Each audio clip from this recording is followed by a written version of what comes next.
What's up guys, Sammy Hitzke here. Now today I'm going to teach you how to fillet a fish. I'm at home, I've got a lovely little snapper from yesterday's session. I'm going to show you how to fillet it up just right so it's primed for the table. Now I'm going to film it by myself. I've got my GoPro chest mount and another GoPro mounted on my filleting table there. So let's get it done. Righto guys, so I've got my two knives here. I'll use those at some stage. I'm going to have this fish scaled because I like to leave the skin on, so I'm going to scale him up now. I've got my scale here. Let's get started. So flip him over. Just run the scaler nice and evenly along your scales and they'll just pop off like so. Now there is certain fish that you will definitely need to leave the skin off. Oh, looks like someone just got home. But you can see, easy as, just make sure you run the scaler right up there, next to his head, under his belly as well, and don't forget the tail section there. Now, do both sides, flip them over.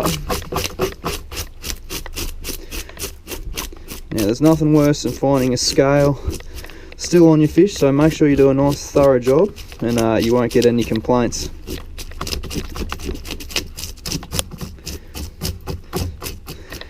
To that tail section, under his belly there, and he's just about done. So the whole scaling process should only take a couple of minutes, but if you're gonna, it's probably just as fast, if not just a touch slower than skinning the fish. So we'll get the hose and we'll hose off the work area.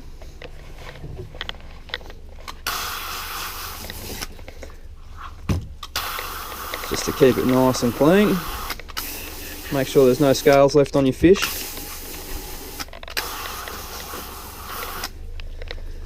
Okay, so I'm going to start off with this knife here. This is more of a butchering knife, but it's great for running along the backbone of the fish and getting a nice clean fillet. So what we're going to do, it's going to be a bit of a three-part series, but we're going to go first cut from behind the head there.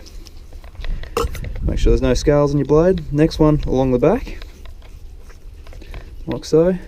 Run it all the way to the tail and make sure it's all the way to the backbone. Now you'll feel the backbone, the knife will stop, then spin him over and do inside the tail to the backbone there, like so. Now I'm actually going to flip him over now because it's easier to fillet a fish with both sides on. So you do all the hard work first, then once you take a fillet off, you just turn the other side over and flip it over. So run him over there, knife there, run it along the backbone, like so.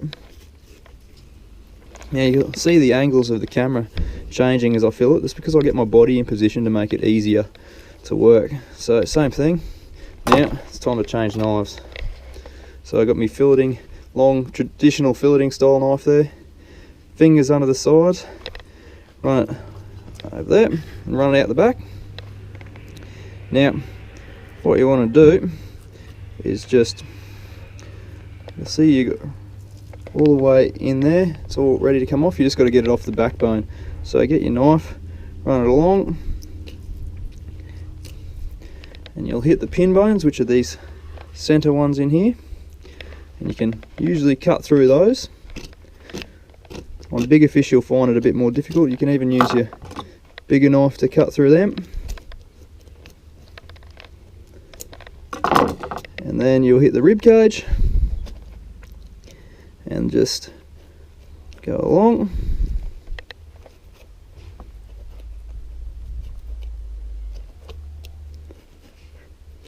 Now this saves you having to get the rib cage out after you've taken the fillet off. Lots less scraps. So that's fillet one. So we've got a nice whole fillet there. Beautiful. Now with all that extra work we did before, this next one should come off nice and easily. So same thing, pinch the two sides of the skin, put your knife through, run it up the back and flick it off, and then run your knife up the backbone and just free that flesh up. Now you can even take a peek under there and help him along. Once again, get to the pin bones there, which run up the center of the fillet. Get your big staunch knife so you don't blunten your your sharp knife, and then run your knife over the rib cage.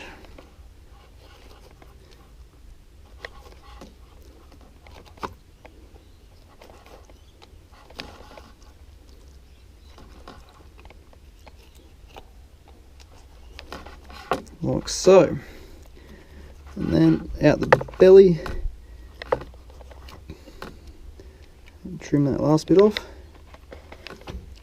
and that's fillet number 2. So we got 2 lovely fillets there. You'll notice there's not much meat left on that carcass, so we haven't wasted any, so that's how you know you've done a good job. Now from here we grab our cutting board, grab fillet number 1. What you want to do is get those pin bones out. So you'll be able to feel them, they're at the centre of the fillet. They only go a certain amount of distance back. Chuck your knife along there. Now they're actually on a bit of an angle, so you've got to follow that angle, otherwise you'll waste a heap of meat. So follow that angle back, do both sides.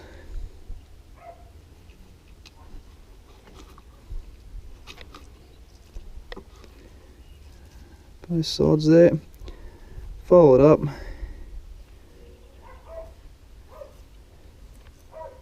And then slice them through. One bone left there. That's him. And you've got a beautiful boneless fillet of fish. Now quickly whip up that other one. Same again. Feel for those pin bones up the centre.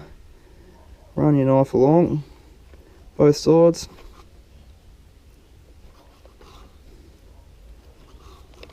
Like so.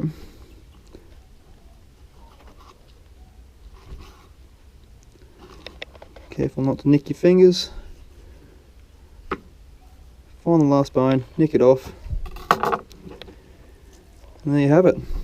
That's 2 beautiful fillets of snapper ready to go in the frying pan. Now you can cut those in half or have them however you like it, but they're nice and boneless, ready for everyone to enjoy.